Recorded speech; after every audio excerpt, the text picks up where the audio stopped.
చాలా ముఖ్యమైన సమస్య మీద మీరు స్పందించినటువంటి విధానం నాకు చాలా బాగా అనిపించింది.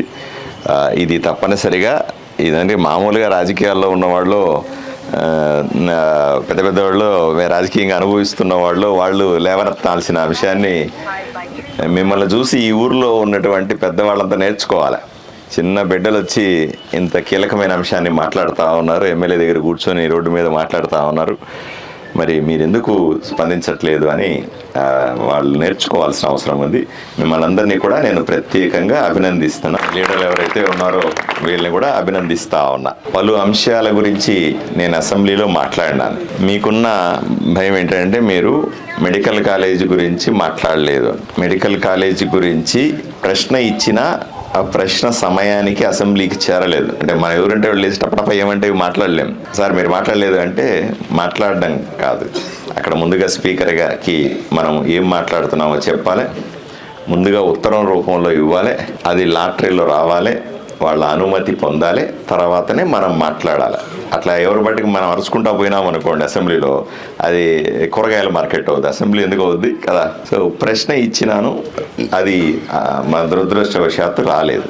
సో మళ్ళీ ఈసారి అసెంబ్లీ వచ్చినప్పుడు మళ్ళీ ప్రశ్న ఇస్తాను.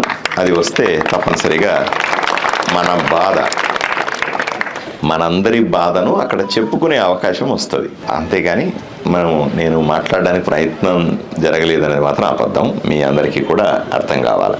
ఏం బాబు, అర్థమైందనన్నా? అర్థమైందప్ప? రైట్. వచ్చిన అవకాశాలు, ఎందుకంటే అసెంబ్లీలో అందరికంటే ఎక్కువగా మాట్లాడింది నేనే, అందరు ఎమ్మెల్యేల కంటే ఎక్కువ నేను మాట్లాడినా. కానీ ఒక్కొక్కసారి కొన్ని అంశాలు చేతికి వస్తాయి. ఇంకా నేను చెప్పాను, అసెంబ్లీని 11 రోజులు కాదండి 45 రోజులు నడపండి, ఆదోనిలో 45 అంశాలు ఉన్నాయి మాట్లాడాల్సినవి అని చెప్పిన. సో 11 రోజులే జరిగింది సభ, కాబట్టి 11 రోజులు మాట్లాడినాం. ఇక రెండవ విషయం, మెడికల్ కాలేజీకి అనుమతి వచ్చింది. కేంద్ర ప్రభుత్వానికి సంబంధించిన డబ్బులు కొంత, రాష్ట్ర ప్రభుత్వానికి సంబంధించిన డబ్బులు కొంత. ఎన్ని కాలేజీలు వచ్చినాయి? 15 మెడికల్ కాలేజీలు రాష్ట్రంలో డబ్బులు వచ్చినాయి, శాంక్షన్ చేయమన్నారు. అన్ని ఊర్లో 15 ఊర్లలో 15 మెడికల్ కాలేజీలు కదా, అంతేనా? 15 మెడికల్ కాలేజీలని పని మొదలుపెట్టినారు. స్థలం తీసుకోవడం, పునాదులు వేయడం, కట్టడం, అనుమతుల కోసం అప్లై చేయడం, ఇవన్నీ చేశారు. 15లో 9 మంది అప్పట్లో ఎమ్మెల్యేలు, అప్పుడు మేము లేను కదా, అప్పుడంతా వైఎస్ఆర్సీపీ ఎమ్మెల్యేలో ఇంకోరో ఉన్నారు. ఇక్కడ కూడా వైఎస్ఆర్సీపీ ఎమ్మెల్యే ఉండే.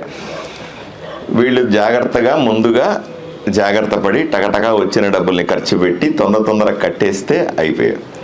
15 మంది మెడికల్ కాలేజీల్లో 9 ప్రాంతాల్లో ఉన్నటువంటి ఎమ్మెల్యేలు, అప్పట్లో ఎమ్మెల్యేలుగా ఉన్నవాళ్ళు కొంచెం ఉత్సాహంగా ఉన్నారు.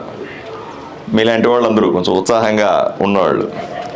వాళ్ళు టకటకా స్థలం తీసుకున్నారు, టకటకా బిల్డింగ్లు కట్టడం మొదలుపెట్టారు, టకటకా టీచర్లు పెట్టుకున్నారు, స్పీడ్గా అయిపోయాయి. ఆదోనిలో అప్పటి ఉన్న ఎమ్మెల్యే ఇక సాయి ప్రసాద్ రెడ్డి అని ఇక్కడ ఎమ్మెల్యే ఉన్నాడు. ఆయన పట్టించుకోరా, ఎప్పుడో చూద్దాంలే, ఫస్ట్ అలా చూద్దాం. ఆయన ఉద్దేశం ఏముండే, మెడికల్ కాలేజ్ వస్తాను, ఫస్ట్ చుట్టూ ఉన్నటువంటి భూములను ఆక్రమించుకుందాం, తర్వాత మెడికల్ కాలేజ్ సంగతి అని అనుకున్నాడేమో, మనకు తెలియదు. మీరు చూడండి, ఆయన చుట్టుపక్కలంతా కూడా ఆయన వాళ్ళ బంధువులకు సంబంధించిన ఆస్తులే ఉన్నాయి. ఆడ మెడికల్ కాలేజ్ వస్తే చుట్టూ భూముల విలువ పెరుగుతుందా పెరగదా? పెరగదా? పెరుగుతుంది. కాబట్టి ఆయనకు మెడికల్ కాలేజ్ చేయాలనే ఉద్దేశం కాదు. ఆయన ఉద్దేశం ఏంది, చుట్టుపక్కల ఉన్న స్థలాలను ఆక్రమించుకుందాం, విలువ పెరుగుతుంది, డబ్బులు వస్తాయి ఇంటికి అని. దాని మీద దృష్టి పెట్టి మెడికల్ కాలేజ్ మీద దృష్టి పెట్టలే. నేను చెప్పాను కదా, 9 చోట్ల ఎమ్మెల్యేలు యాక్టివ్గా ఉన్నవాళ్ళు, వాళ్ళు టకటకా చేసుకొని కొన్ని చోట్ల 50% పూర్తి చేశారు, కొన్ని చోట్ల 70% కూడా పూర్తి చేశారు. ఆదోనిలో కేవలం 15%. అది తమ్ముడు చెప్పినట్టుగా బిల్డింగ్లు ఫ్రేమ్ వచ్చిందండి, పిల్లర్ వేశారు, ఒక అంతస్తు వరకు ఫ్రేమ్ చేశారు. మెడికల్ కాలేజ్ అంటే బిల్డింగ్ కాదు, అంతే కదా. కాలేజ్ అంటే కాలేజు, మీలాంటి పిల్లలు చదువుకునే హాస్టళ్ళు, క్లాస్ రూములు, దానికి సంబంధించిన హాస్పిటలు, మెస్సులు, లోపల డాక్టర్ చేయాల్సిన చికిత్సకు సంబంధించిన వస్తువులు కదా, స్కానింగ్ మిషన్ కావాలి, అది కావాలి, ఇది కావాలి, ఆపరేషన్ చేయడానికి టేబుల్ కావాలి, లైట్ కావాలి, ఇవన్నీ పెడితేనే మెడికల్ కాలేజ్ అవుద్ది. అంతేనా? పొట్టిగా బిల్డింగ్ కట్టేస్తే అయిపోద్దా? అవ్వదు. ఆ రకంగా ఇది కేవలం 15% మాత్రమే పూర్తయింది. కొత్తగా ప్రభుత్వం వచ్చింది, చంద్రబాబు నాయుడు గారు ముఖ్యమంత్రి అయినారు. అయిన వెంటనే ఆయన మాకు చెప్పింది ఏమిటి? ఒక్క రూపాయి కూడా ప్రభుత్వం దగ్గర లేకుండా మొత్తం నాకేశారు ఈ వైఎస్ఆర్సీపీ గవర్నమెంట్లో ఉన్నవాళ్ళు. ఒక్క రూపాయి కూడా లేదు ఈ రాష్ట్రాన్ని అభివృద్ధి చేయాలంటే. అప్పులు పోయినాయి, డబ్బులు లేకపోతే పోయినాయి. 10,35,000 కోట్ల రూపాయలు అప్పు చేశాడు జగన్మోహన్ రెడ్డి. ఎంత? 10,35,000 కోట్ల రూపాయలు. ఒక్కోటి అంటేనే గొప్ప విషయం కదా తల్లి. 10 లక్షల కోట్లు అంటే ఆలోచన చేయడం డబ్బులో అంతా అప్పు చేశాడు. ఎలా అప్పు చేశాడు? నేను ముఖ్యమంత్రిగా ఉండకపోయినా పర్లేదు, నీ పేరేంటిప్ప? లింగప్ప కడతాడు. నీ పేరేంటి తల్లి? ఉమాదేవి కడుతుంది, నవనీత కడుతుంది, అనురాధ కడుతుంది. మా రాష్ట్రంలో ఉన్న 5 కోట్ల మంది అప్పు తీరుస్తారు అని ఎంత డబ్బులు తెచ్చాడు? అని తెచ్చారు. తెస్తే ఈ రోజున రాష్ట్రంలో ప్రతి వ్యక్తి పేరు మీద, అరుణ పేరు మీద, లింగన్న పేరు మీద, పాప పేరు మీద, ఈ కెమెరాలు తీసుకున్న మీడియా వాళ్ళ పేరు మీద అందరిని ఎత్తిన సుమారుగా 2 లక్షల రూపాయల అప్పు ఉందని మీకు తెలుసా? నీకు తెలుసా? నీ పేరు మీద 2 లక్షల అప్పు ఉందని నీకు తెలుసా? లింగన్న తెలుసా? మరి తెలిసి చెప్పాలి కదా గట్టిగా బిడ్డలకి అందరికీ. నీకు తెలుసా తమ్ముడు? నీకు తెలుసా లీడరు? మీసాలు తిప్పుతో చెప్పాలి కదా, మరి చెప్పాలి కదా తమ్ముడు. నీకు తెలుసా తమ్ముడు? గట్టి కడుతున్నా చెప్పాలి కదా మీరు కదా. ఇంత అప్పు చేశాడు. అప్పుల పాలైపోయింది రాష్ట్రం. డబ్బులు లేవు, ఖజానాలో డబ్బులు లేవు, ఊరంతా అప్పులు. అర్థమైనా? మెడికల్ కాలేజీలు సగానికి ఆగిపోయినాయి. ఇట్లాంటివే ఇంకా చాలా అయినాయి. జగన్మోహన్ రెడ్డి డబ్బులు ఏం చేసినాడో ఎవరికి తెలిసి రావట్లేదు. అదే కదా ఎత్తుక్కుంటున్నాం, ఏం చేసినాడు తెచ్చిన డబ్బులన్నీ అని ఎత్తుక్కుంటున్నాం. యాడికాడు తినేసినాడు. ఇప్పుడు ప్రభుత్వం మెడికల్ కాలేజీ పూర్తి చేయాలి. మెడికల్ కాలేజీ పూర్తి చేయకపోతే మనలాంటి బిడ్డలందరూ కూడా ఇబ్బంది పడతారు. అందువల్ల మెడికల్ కాలేజీ పూర్తి చేయాలని చర్చకు వచ్చింది. ఇచ్చినప్పుడు ముఖ్యమంత్రి గారు మంత్రులందరూ కూర్చొని ఎలా చేద్దాం ఈ మెడికల్ కాలేజీలని అనే అడిగారు. అడిగినప్పుడు ఒక పాలసీ తీసుకున్నారు. డబ్బులు లేవు జోబిలో. 15 మెడికల్ కాలేజీలు 15 ఆపేస్తే కూడా రాష్ట్రానికి నష్టం. మనం ఎట్లా ఊరి గురించి ఆలోచన చేస్తున్నామో ముఖ్యమంత్రి రాష్ట్రం గురించి ఆలోచన చేయాలి కదా. అందువల్ల రాష్ట్రానికి నష్టం. ఎన్ని మెడికల్ కాలేజీలు పూర్తి చేయగలము అని అంచనాకు వచ్చారు. వాళ్ళు 25% కంటే ఎక్కువ పూర్తయినటువంటి మెడికల్ కాలేజీలని మొదటి దశలో పూర్తి చేస్తాం. ఆ మాత్రకు డబ్బులు ఏడవ సర్దం. 25% కంటే తక్కువగా ఉన్న మెడికల్ కాలేజీలని రెండవ దశలో చేద్దాం అని అన్నారు. సో 15లో 9 మెడికల్ కాలేజీలు 25% కంటే ఎక్కువగా పూర్తయినాయి. ఏమా 5 మెడికల్ కాలేజీలు 25% కంటే తక్కువ పూర్తయినాయి. ఇప్పుడు ఆదోని 25% కంటే తక్కువగా పూర్తయిన జాబితాలో ఉంది. ఓకే, ఈ పాపం ఎవరిది? అప్పుడున్న ఎమ్మెల్యేది, వైఎస్ఆర్సీపీ ప్రభుత్వానిది. పట్టించుకోకుండా భూముల కబ్జాల మీద ఫోకస్ పెట్టిన ధ్యాస ఎమ్మెల్యేకి దీని మీద లేకుండా. మరి ఆయనతో కూర్చున్న ఎమ్మెల్యేలందరూ కూడా 50% పూర్తి చేశారు, 70% పూర్తి చేశారు కదా. సో మెడికల్ కాలేజీ ఈరోజు మనం చేయలేకపోతున్న పాపం అక్షరాల ఈ సాయి ప్రసాద్ రెడ్డి అనే దుర్మార్గమైన ఎమ్మెల్యేదనే విషయాన్ని మీకు లెక్కలతో సహా చెప్తా ఉన్నా. రెండవది, ఆ 9 మెడికల్ కాలేజీ తొందరగా పూర్తి అయిపోతాయి. అవి ఈ సంవత్సరం మొదటి దశ అంటే ఈ సంవత్సరం పూర్తి చేయాలి. అంటే ఈ 2025 అంటే 24 కదా, 25లో పూర్తి చేసేయాలి.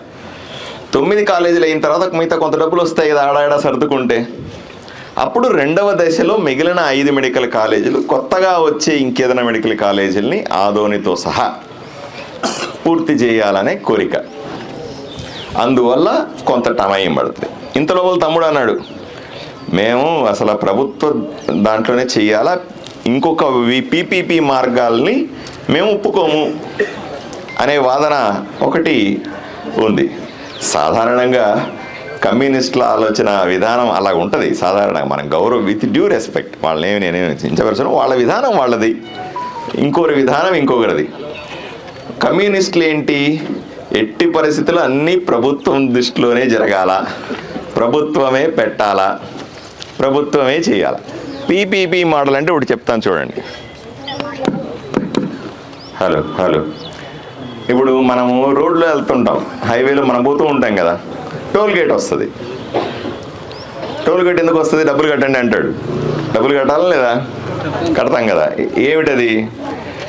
ఆ రోడ్డు ప్రభుత్వం వేసింది కాదు. ఆ రోడ్డు కొంత ప్రభుత్వం, కొంత ప్రైవేటు వాళ్ళు వేసి ఆ రోడ్డు నిర్మిస్తే డబ్బులు రాబోయే 20-30 ఏళ్ల పాటు ఆ రోడ్డు మీద తిరిగే కార్లు వరకు కడతాయి. బైకులు, ఆటోలు కట్టనక్కర్లా. ఎవరైతే లగ్జరీలో తిరుగుతూ ఉంటారో వాళ్ళు మాత్రమే కడతారు. బస్సులు కట్టవు, ఆర్టీసీ బస్సులు కట్టవు. అట్లా అది పీపీపీ మోడల్. అంటే ఏంటి? పబ్లిక్ ప్రైవేట్ పార్ట్నర్షిప్తో జరిగే కార్యక్రమం. దానికి అలా ఇప్పుడు ఉదాహరణ మనం అనుకున్నాం అనుకోండి, లేదు ప్రభుత్వమే రోడ్డు వేయాలా, ప్రభుత్వమే రోడ్డు వేయాలా అంటే ఇంత మంచి రోడ్లు వచ్చేవా? పీపీ మోడల్లో ప్రభుత్వాలు తీసుకున్నాయి కాబట్టి అంత మంచి రోడ్లు వచ్చినాయి. మన తమ్ముళ్ళు, కమ్యూనిస్ట్ తమ్ముళ్ళు ఉన్నారు కదా, వాళ్ళ మీద గౌరవంతో చెప్తున్నా. కమ్యూనిస్ట్ తమ్ముళ్ళు ఏం చెప్తారు? అబ్బే అసలు రోడ్డు అంటే ప్రభుత్వం వేయాలా, టోల్ గేటే ఉండదు, అది ఉండదు, ఇది ఉండదు అంటారు. ఎక్కడి నుంచి వస్తాయి? ప్రభుత్వం దగ్గర డబ్బులు లేకపోతే ఆ రోడ్లు వచ్చేవి కాదు. ఇక్కడి నుంచి కర్నూలు పోయడానికి 3 గంటలు 2.5 గంటలు పోతున్నాం మనం. మామూలుగా అయితే మా రోడ్డు లేకపోతే 5 గంటలు పడుతుంది. అక్కడి నుంచి హైదరాబాద్కి పోవాలంటే 7 గంటలు పడుతుంది. సో రోడ్లు ఏర్పడితే తప్ప, లేదా మెడికల్ కాలేజీలు ఏర్పడితే తప్ప ప్రభుత్వం నుంచి ప్రజలకు సేవలు రావు. అర్థమైనా? ఇది కూడా మనం క్లియర్గా ఉన్నాం. సో ప్రభుత్వం ఇప్పటికీ కూడా ఎటువంటి నిర్ణయం తీసుకోలేదు తమ్ముళ్ళు. రకరకాల ఆలోచనలు చేస్తుంది. ప్రభుత్వానికి ప్రయారిటీ ఏమిటి? అన్ని మెడికల్ కాలేజీలని పూర్తి చేయాల. ఇంకోవైపు చూస్తే ఖజానా ఖాళీ అయింది, ₹1 డబ్బులు లేవు. మళ్ళీ ఇంకొక మోడల్ ఏంటి? ఇప్పుడు రోడ్లు వేసిన మోడల్ లాగా హైవేలు నిర్మించాం కదా మోడలు. ఎయిర్పోర్ట్కి వెళ్తే డబ్బులు కట్టాలా, టికెట్ రైల్వే స్టేషన్కి వెళ్ళామనుకో ప్లాట్ఫామ్ టికెట్ కొనాలి మనం. ఏమయ్యా వదిలిపెట్టి వస్తానా అంటే ఒప్పుకుంటాడా? ఎందుకు ప్లాట్ఫామ్ టికెట్ కొనాలా? ఒక్కొక్కసారి దాంట్లో కూడా ప్రైవేటు భాగస్వామ్యం ఉంటుంది కాబట్టి అటువంటి టికెట్లు, ఎంట్రీ ఫీజులు ఇవన్నీ ఉంటాయి. ప్రభుత్వానికి ఇప్పుడు 2-3 రకాల ఆలోచనలు ఉన్నాయి. డబ్బులు వస్తే వెంటనే రాష్ట్ర ప్రభుత్వం నేరుగా పూర్తి చేసేయాల. డబ్బులు సమకూరని సందర్భంలో ఇంకేదైనా మోడల్ ఉందా, ప్రభుత్వ ప్రైవేటు భాగస్వామ్యం ఉందా అనే ఆలోచన కూడా చెయ్యాల. అన్ని రకాల ఆలోచన చేయడం కరెక్టా, అసలు ఆలోచన చేయకపోవడమా కరెక్టా? ఆలోచన చేయాలి కదా. ఏం తమ్ముడు, చేయాలన్నా వద్దా? ఏం తమ్ముడు, చేయాలన్నా వద్దా? చేయాలి కదా. అన్ని రకాలుగా ఆలోచన చేస్తూ ఉంది. ఎటువంటి నిర్ణయం ఇంకా వెలువడలేదు. వచ్చినప్పుడు మళ్ళీ ఒకసారి మిమ్మల్ని అందరినీ పిలిచి మాట్లాడతాను, సరేనా? పొరపాటున మీరు అనుకుంటారు, ఏమండి ప్రభుత్వ ప్రైవేటు భాగస్వామ్యంలో వస్తే ప్రజలకు అది మెడికల్ కాలేజ్ కాదా? మెడికల్ కాలేజ్ అది, దాంట్లోనే డబ్బులు వసూలు చేస్తారా? ఎట్టి పరిస్థితుల్లో డబ్బులు వసూలు చేయడానికి వీల్లేదు అని నేను వ్యక్తిగతంగా చెప్పినాను మీ వైపు నుంచి. ఓకేనా? సరేనా? ₹1 కూడా ఎవరి దగ్గర వసూలు చేయడానికి వీల్లేదు. అర్థమైందమ్మా? అది ప్రభుత్వంలో వచ్చిన పీపీ మోడల్లో వచ్చిన డబ్బులు వసూలు చేయడానికి వీల్లేదు. ప్రజలకు ప్రభుత్వ వైద్యశాలలో ఏ విధంగా సేవలు అందుతున్నాయో, ట్రీట్మెంట్లు ఇస్తున్నారో ఇక్కడ కూడా పూర్తిగా ఉచితంగా చేయాలా అనే అంశాన్ని చెప్పాను. కాబట్టి ఆ టెన్షన్ కూడా లేదు మీకు. సో ఎక్కడా కూడా ఆదోనికి నష్టం జరగకుండా, ఎవ్వరూ కూడా డబ్బులు కలెక్ట్ చేయాల్సిన పని లేకుండా వీలైనంత తొందరగా మెడికల్ కాలేజీని మనం పూర్తి చేసుకోవాలి. అంతేనా? అంతేనా తమ్ముడు అంతేనా? ఏమప్పా అంతేనా? ఈ లక్ష్యాన్ని చేరుకుందాం. ఏమి ఇబ్బంది పడాల్సిన అవసరం లేదు. నాకు బాధ అంతా కొల్ల మెడికల్ కాలేజీ పూర్తి కాలేదని, మీరు ఎండలో కూర్చున్నారని నా బాధ.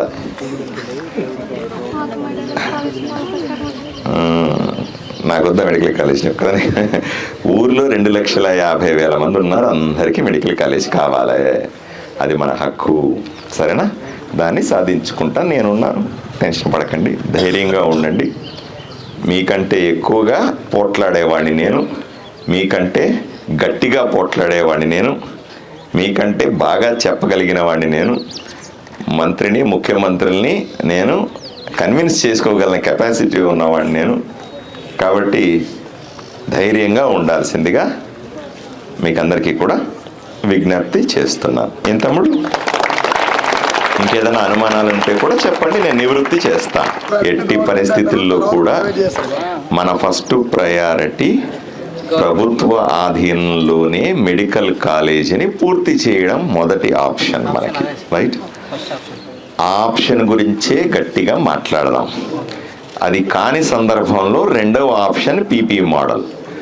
దాంట్లో ప్రైవేటు ప్రభుత్వ భాగస్వామ్యం ఉన్న, దానివల్ల ప్రజల మీద ఎటువంటి భారం పడకుండా, ప్రజల దగ్గర నుంచి డబ్బులు కలెక్ట్ చేయకుండా ప్రభుత్వ వైద్యశాలలో ఏ విధంగా వైద్యం జరుగుతుందో అలాగే ఈ మోడల్లో కూడా వైద్యం జరిగేలాగా ఏర్పాట్లు చేయడం రెండవ ఆప్షన్. రెండింటికి నేనున్నాను. ఓకే, ధైర్యంగా ఉంటారా? ఏనా? Okay, thank you.